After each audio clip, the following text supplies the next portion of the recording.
Assalamualaikum warahmatullahi wabarakatuh. Perkenalkan, nama saya Siva Salsabila Silviani dengan NPM 121125134 dari Magister Manajemen. Di sini saya akan menjelaskan mengenai analisis pelanggaran etika bisnis dan greenwashing. Studi kasusnya yaitu PT Green Life Indonesia. Adapun pendahuluannya pada bab 1 yaitu adanya pergeseran paradigma bisnis modern, bahwa tuntunan global mewajibkan bisnis tidak hanya berorientasi pada pencapaian profit semata, melainkan juga mengintegrasikan tanggung jawabnya di lingkungan, akuntabilitas sosial, dan keterbukaan informasi. Adapun latar belakang dan pergeseran paradigma yaitu tuntunan bisnis berkelanjutan modern, bahwa di era globalisasi ini kesadaran publik mewajibkan bisnis tidak hanya mengejar profit finansial belaka. Selanjutnya, integrasi ESG dan CSR. Perusahaan ini dituntut menerapkan prinsip yang keberlanjutan melalui transparansi pelaporan resmi. Selanjutnya, adapun ancaman greenwashing, yaitu sebagian perusahaan menyalahgunakan isu lingkungan ini untuk pencitraan tanpa komitmen operasional yang nyata. Selanjutnya, adapun rumusan masalah dan tujuan penelitian, bahwa ditemukannya nanti bahwa bentuk pelanggaran etika dan greenwashing di PT Green Life Indonesia. Selanjutnya, analisis dalam lensa stakeholder, TBL, ESG, dan GCG. Selanjutnya, siapa stakeholder terdampak dan apa aja sih risiko bisnis jangka pendek atau panjangnya. Lalu strategi apa untuk pemulihan reputasi dan rekomendasi tata kelola etis. Adapun tujuan penulisannya yaitu mengidentifikasi bukti faktual ketidaksesuaian klaim versus praktik, lalu mengevaluasi dampak multidimensi bagi seluruh pemangku kepentingan. Selanjutnya, merumuskan roadmap pemulihan reputasi dan perbaikan sistematik GCG. Selanjutnya, memberikan rujukan teoritis dan praktik tata kelola bisnis berintegritas. Profil dan kampanye pemasaran hijau, komitmen publik dan strategis branding, bahwa slogan ramah lingkungan mengusung kampanye 100% ramah lingkungan untuk menarik konsumen sadar lingkungan.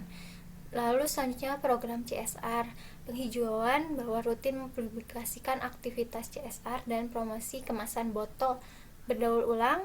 Reputasi positifnya nanti berhasil membangun persepsi publik yang baik dan pertumbuhan pangsa pasar selama 5 tahun.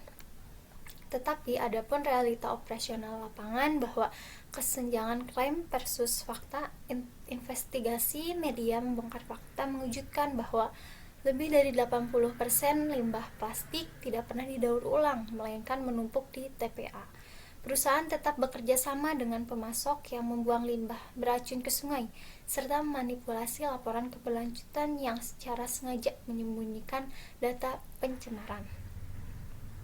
Identifikasi pelanggaran etika utama praktik greenwashing menggunakan klaim lingkungan, bahwa sebagai taktik pemasaran menyesatkan tanpa dukungan komitmen operasional daur ulang yang nyata.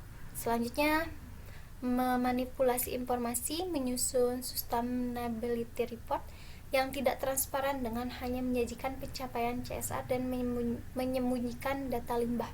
Selanjutnya, mengabaikan hak publik, bahwa melanggar hak konsumen dan investor untuk memperoleh data yang jujur sebagai dasar pertimbangan pembelian dan investasi. Selanjutnya, ada pelanggaran tata kelola dan rantai pasok.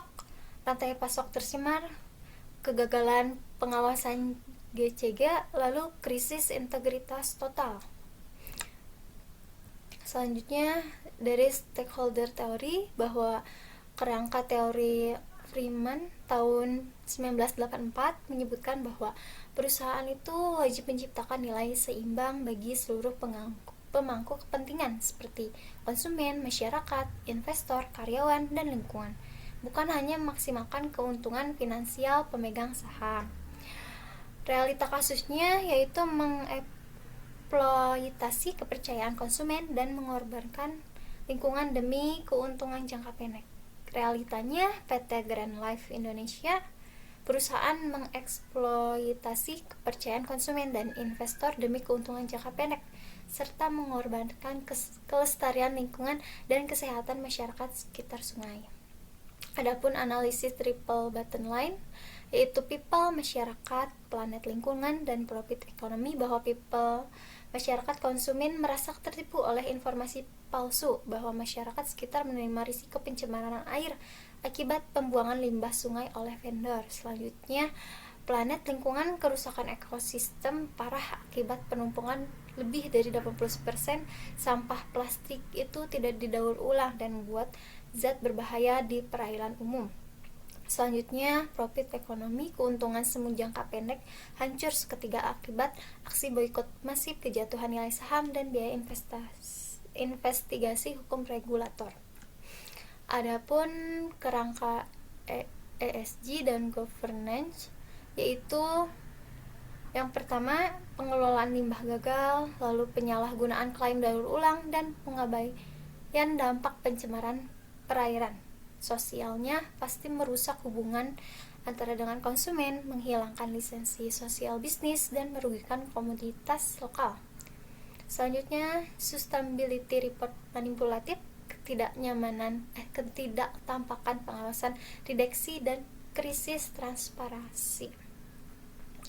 Dari itu, adapun dampak bagi stakeholder, bahwa bagi konsumen, klaim ramah lingkungan menyesatkan. Dampaknya aksi boikot produk, kerugian moral, hilangnya rasa percaya oleh konsumen.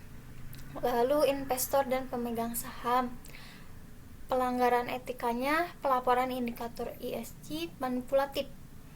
Dampaknya yaitu penurunan harga saham drastis, kerugian modal, dan investasi ditarik. Bagi masyarakat dan lingkungan, pencemaran limbah plastik dan sungai, dampaknya yaitu penurunan plastik kualitas air, kerusakan ekosistem alam, dan krisis kesehatan. Bagi pemerintah dan regulator, pelanggaran regulasi lingkungan hidup, dampaknya investigasi ketat. Selanjutnya pastinya ada pencabutan izin, potensi sanksi pidana atau denda. Bagi Green Life Indonesia, pelanggarannya pastinya gagal menerapkan DCG dan greenwashing sistemik. Dampaknya ancaman hilang sosial, license to operate, dan kebangkrutan bisnis. Skala krisis greenwashing ini lebih dari 80% limbah plastik tidak didaur ulang. Jurang kesenjangan operasional, kesenjangan besar di awal bahwa menyebutkan 100% ramah lingkungan. Dengan kenyataannya tuh penumpukan limbah memicu krisis reputasi terbesar dalam sejarah perusahaan. Dampaknya langsung merusak nilai pasar perusahaan, memicu boikot konsumen nasional, dan menghancurkan izin sosial untuk beroperasi. Evaluasi profil risiko bisnis. Di sini ada grafiknya. Risiko reputasi sangat tinggi. Selanjutnya risiko hukum dan regulasi tinggi, risiko finansial dan saham signifikan, dan risiko rantai pasoknya 70% sedang sampai tinggi. Korelasi risiko jangka pendek berdampak pada penurunan harga saham dan penjualan, sedangkan risiko jangka panjang mengancam kelangsungan hidup perusahaan secara permanen. Adapun alternatif solusi yaitu pengakuan kesalahan, penyampaian permohonan maaf terbuka secara jujur pada publik, dan menyajikan action plan pemulihan yang konkret. Selanjutnya, audit ESG independen melibatkan auditor pihak ketiga berputasi untuk memverifikasi pengelolaan limbah dan penyusunan sustainability report sesuai standar GRI. Lalu pembersihan rantai pasok, memutuskan kontrak vendor pencemar, dan memberlakukan sertifikasi etika lingkungan wajib bagi seluruh rantai pasok. Integritas ESG dan budaya etika organisasional, penguatan tata kelola, dan whistleblowing. Pertama, pasti pembentukan komite keberlanjutan, lalu sistem whistleblowing rahasia. Selanjutnya, dialog stakeholder berkala, keterlibatan aktif bersama akademisi, LSM lingkungan, dan regulator. Adapun roadmap implementasi pemulihannya, 3 tahap, yaitu tahap 1, manajemen krisis, permohonan maaf, dan audit internal dan penghentian materi promosi misleading.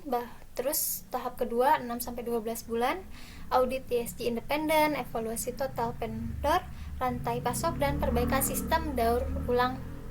Selanjutnya tahap 3 lebih dari 1 tahun, integrasi ESG penuh pada strategi keputusan bisnis dan pembentukan sustainability commit.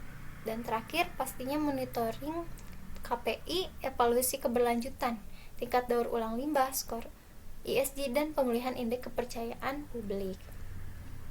Selanjutnya yaitu monitoring, evaluasi, dan indikator kinerja. Indikator kinerja utama KPI kebijakan pastinya target daur ulang limbah plastik terverifikasi mencapai 90%, tingkat kepatuhan sertifikasi etika vendor 100%. Selanjutnya peningkatan skor pemeringkatan indeks ESG independen.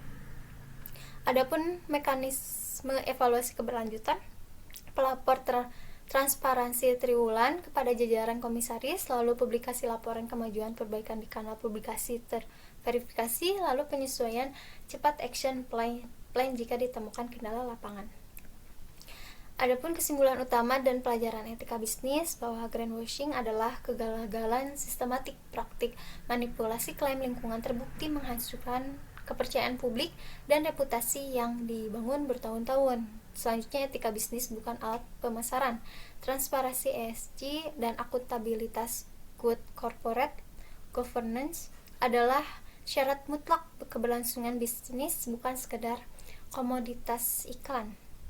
Selanjutnya, dampak multidimensi mengabaikan aspek people dan planet demi profit jangka pendek berujung pada krisis finansial, hukum, dan risiko reputasi yang fatal.